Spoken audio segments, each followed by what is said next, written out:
হ্যাঁ বন্ধু, তো আজকে বানাবো আমি। আজকের আমার রেসিপি হচ্ছে চিকেন কারি, ঘরোয়া চিকেন কারি।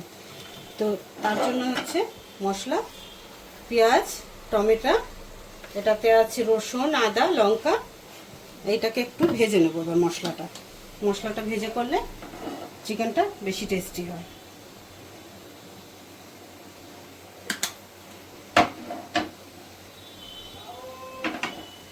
এখানে মশলাটাকে ভাজার জন্য আমি দিয়ে দিলাম টমেটো,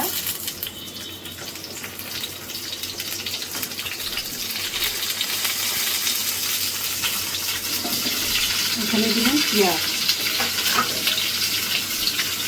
এখানে আদা, পেঁয়াজ, রসুন এগুলোকেও দিয়ে দিলাম।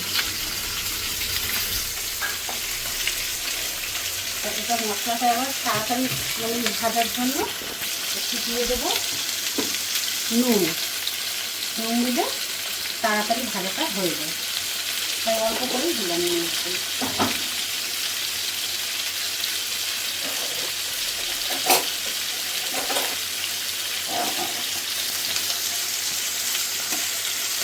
এবার মশলাটা ভালো করে ভাজা হয়ে গেছে। হ্যাঁ বন্ধু, তো মশলাটা আমার হচ্ছে ভাজা হয়ে গেছে ভালো করে। মশলাটা ভালো করে ভাজা হয়ে গেছে। তো এই মশলাটা ঠান্ডা হলে তবে মশলাটা মিক্সিতে বেটে নেব। এটা হয়ে গেছে, এবার আমি বসাবো কড়া, যেহেতু চিকেনটাও ভেজে নিতে হবে ভালো করে। বন্ধু, মশলাটা তো হয়ে গেছে, এবার কড়াতে আমি তেল দিয়ে দেবো, সর্ষের তেল। চিকেন, মাটন যে কোনো ইসে একটু সর্ষের তেল দিয়ে করলে ওটা টেস্টটা বেশি ভালো হয়। এবার আমি কপিস আলু দেবো, আলুটা ভেজে নেব।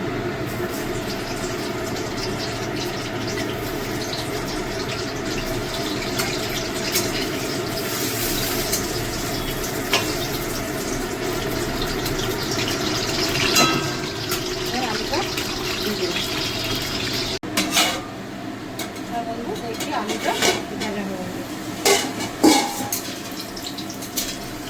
আলুটা আমার ভালো করে ভাজা হয়ে গেছে।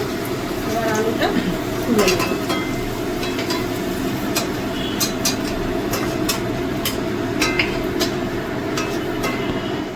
এবার এই তেলের ভিতরেই দিয়ে দেবো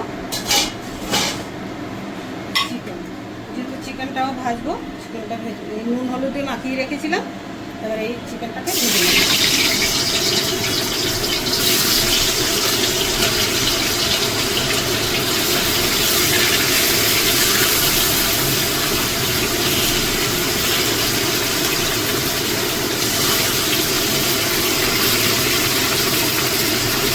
এমনিভাবে রান্না করলে ভালো লাগে, ভেজে নিয়ে বেশি চিকেনের মতো লাগে। আর এমনি চিকেন করতে গেলে ভেজে না নিলে তাহলে তো খাবারটা নরম করতেই এখন আর ভালো লাগে না বলে, ওই জন্য ভেজে নিয়ে করলে যে খুব সুন্দর ভালো টেস্ট হয়, আর মনে হয় বেশি চিকেন হয়। সেই জন্য এবার চিকেনটাকে ভালো করে ভেজে নিই। একে একে দেখি চিকেনটা ভাজা হয়ে গেছে। এবার চিকেনটা তুলে নেব।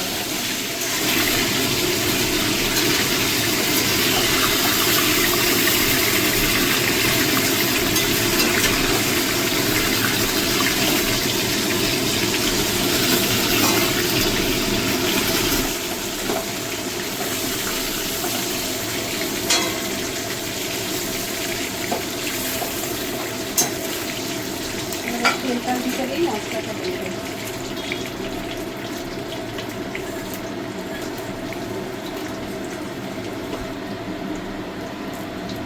ফোড়নে দিয়ে দিলাম জিরে,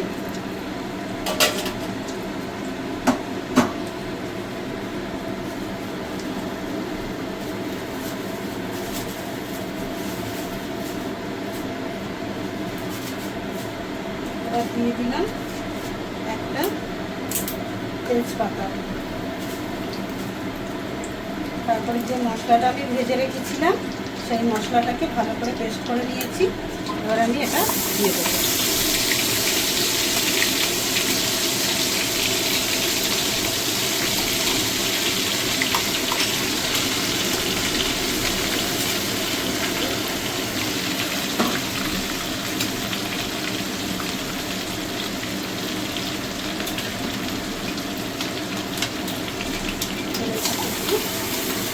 জলটাও দিয়ে দিলাম, দিয়ে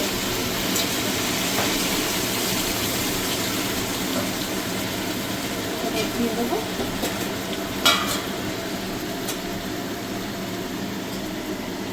এক চামচ ধনের গুঁড়ো, এক চা চামচ জিরের গুঁড়ো, অল্প করে লাল লঙ্কার গুঁড়ো, আর পরিমাণ মতন হলুদ গুঁড়ো।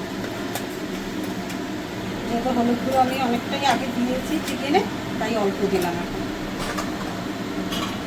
এবার মশলাটা ভালো করে আর একটু কষিয়ে নেবো। যেহেতু মশলা ভাজাই আছে, বেশি কষানোর দরকার নেই, কিন্তু তবু জিরে ধনের গুঁড়োটা দিলাম, তো তার জন্য একটু কষিয়ে নেবো।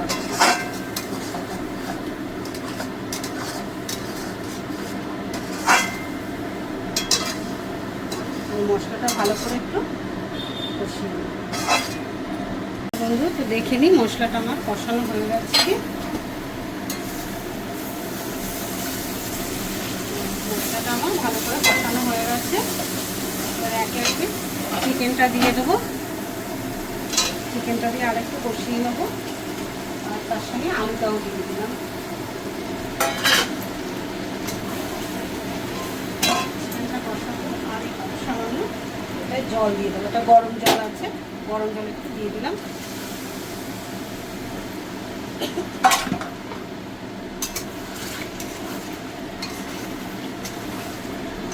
পুরো রান্নাটাতেই আপনি গরম জল দিয়ে চিকেন এমনিতেও গরম জল দিয়ে ভালো লাগে, ভালোভাবে দিয়ে ঠান্ডা জল দিয়ে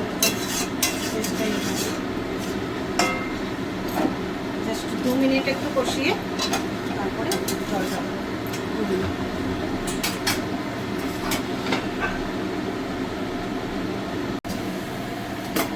বন্ধু। তো দেখে নিই চিকেন কারি মশলাটা পুরো হয়ে গেছে।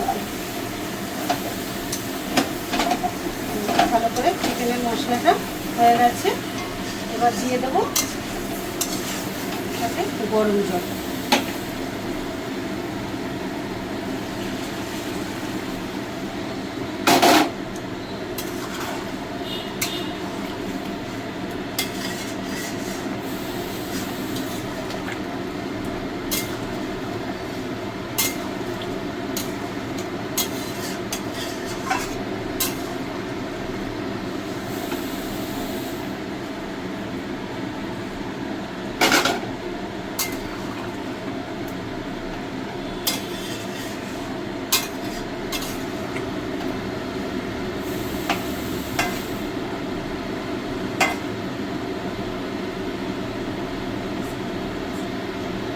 আমি সব কিছুতেই দিয়েছিলাম নুন, কিন্তু কষানোর সময় নুনটা দিতে ভুলে গেছিলাম, তাই অল্প করেই দেবো। যেহেতু চিকেনে আমার নুন দেওয়া ছিল আগে, তাই অল্প করে আমি নুন দিয়ে দিলাম।